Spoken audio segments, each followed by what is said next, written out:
सेवारो Copa अनि तपाईँ जहिले खोइ यतै बजारतिर आउँदा देख्छु खास तपाईँको घर चाहिँ कहाँ पर्यो सेलम्सीन हो घरमा को हुनुहुन्छ तपाईँहरू बहिनी छ भानी छ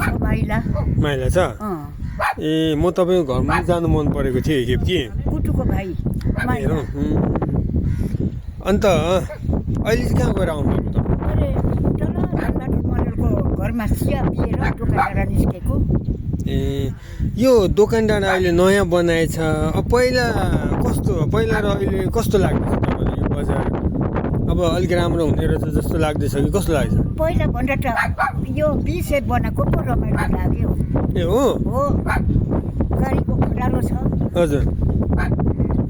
पहिला त यस्तो थिएन ए हो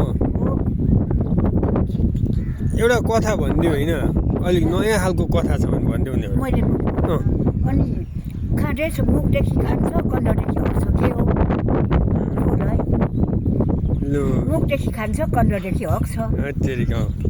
अन्त एउटा गीत भनिदियो अब सिक्रेट लेभलले होइन अर्कै गीत भन्यो सिक्रेटै त्यो होइन अर्को गाईको बाछा के राम्रो गाजरले नभरेको सरम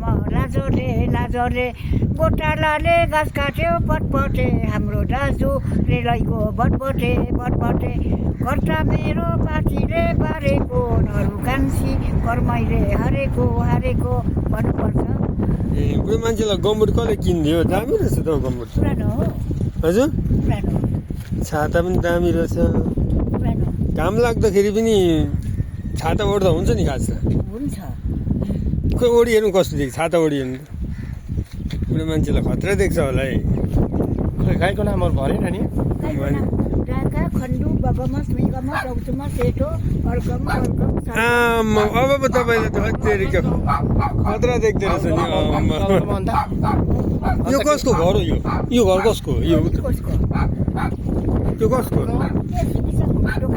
सिबिजाङको दोकान घर हो ए